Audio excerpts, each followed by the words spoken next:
Palnadu TDP కార్యాలయానికి గుర్తు తెలియని వ్యక్తులు నిప్పు పెట్టారు. పెదకూరపాడు నియోజకవర్గం బెల్లంకొండ మండలం నాగిరెడ్డిపాలెం తెలుగుదేశం పార్టీ కార్యాలయానికి ఆదివారం రాత్రి 2 గంటల సమయంలో నిప్పు పెట్టారు.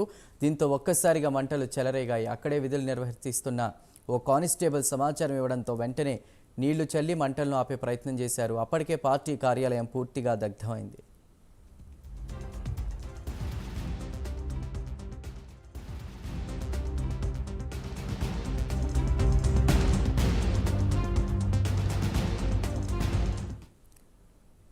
పల్నాడు టీడీపీ కార్యాలయానికి నిప్పు పెట్టిన ఘటనకు సంబంధించి పూర్తి సమాచారాన్ని మా ప్రతినిధి రవికృష్ణ అందిస్తారు. రవికృష్ణ. చందు, నిన్న అర్ధరాత్రి ఏదైతే పెదకూరపాడు నియోజకవర్గానికి సంబంధించి ఉన్నటువంటి బెల్లంకొండ మండలం నాగిరెడ్డిపాలెంలో ఒక్కసారిగా కూడా టీడీపీ కార్యాలయంలో మంటలు చెలరేగాయి.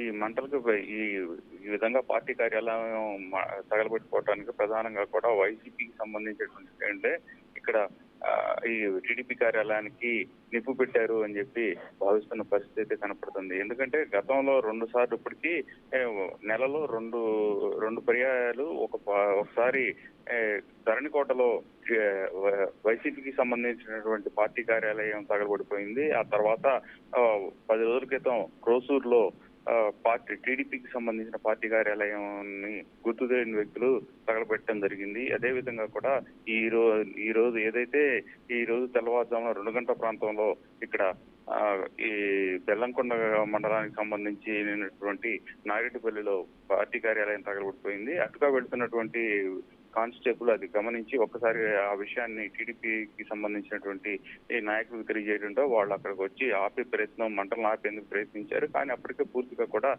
పార్టీ కార్యాలయం తగలబడిపోయింది. ఈ నేపథ్యంలోనే గత కొంతకాలం నుంచి కూడా టీడీపీకి సంబంధించిన శ్రేణులు అయితే మాత్రం ఆందోళన వ్యక్తం చేస్తున్నాయి. గత గ్రోసూరులో పార్టీ కార్యాలయాన్ని తగలబెట్టిన తర్వాత ఆ విషయాన్ని పోలీసులు దృష్టికి తీసుకెళ్లడం జరిగింది. పెద్ద ఎత్తున కూడా ర్యాలీ చేశారు. పోలీస్ స్టేషన్ బైఠాయించి తమకు న్యాయం జరగాలి, వైసీపీకి సంబంధించినటువంటి కార్యకర్తలు ఈ విధంగా తమ పార్టీ కార్యాలయాలని తగలబెడుతున్నారని చెప్పినప్పటికీ కూడా ఇంతమటికి దానికి సంబంధించి ఒక్కను కూడా అరెస్ట్ చేయకపోవడంతో టీడీపీకి సంబంధించిన కార్యాలయాలను తగలబెడుతున్న వైసీపీ కార్యకర్తలకు కానీ నాయకులు కానీ ఎవరిని కూడా అదుపులో తీసుకోవడంతో ఇటువంటి సంఘటనలు పునరావృతం అవుతున్నాయని వాళ్ళైతే తెలియజేస్తున్నారు. పూర్తిగా కూడా ఈ పార్టీ కార్యాలయాలు ఈ విధంగా కూడా అగ్నికి ఆహుతి కావడానికి గుర్తు తెలియని వ్యక్తులు అని ఒక ట్యాగ్ లైన్ అయితే పోలీసులు అయితే ఇస్తున్నారు. కానీ దానికి సంబంధించి వ్యక్తులు ఎవరైతే ఉన్నారో విచారించి వైసీపీకి సంబంధించిన వారిని అదుపులో తీసుకోకపోవడంతోనే ఇటువంటి సంఘటనలు పునరావృతం అవుతున్నాయని చెప్పి ఈ టీడీపీకి సంబంధించిన నాయకులు కార్యకర్తలు అయితే ఆందోళన వ్యక్తం చేస్తున్న పరిస్థితి కనపడుతుంది. నేడు ఇక్కడ ఏదైతే టీడీపీ కార్యాలయం తగలబెట్టారో దీనికి సంబంధించిన నాగిరెడ్డిపాలెంలో పూర్తిగా కూడా అక్కడ ఉద్రిక్త పరిస్థితులు ఏర్పడినాయి. పోలీసులు అయితే అక్కడికి చేరుకొని ఎటువంటి అవాంఛనీయ సంఘటనలు జరగకుండా కూడా పహారా కాసిన పరిస్థితి అయితే కనపడుతుంది. Right Ravikrishna, thank you.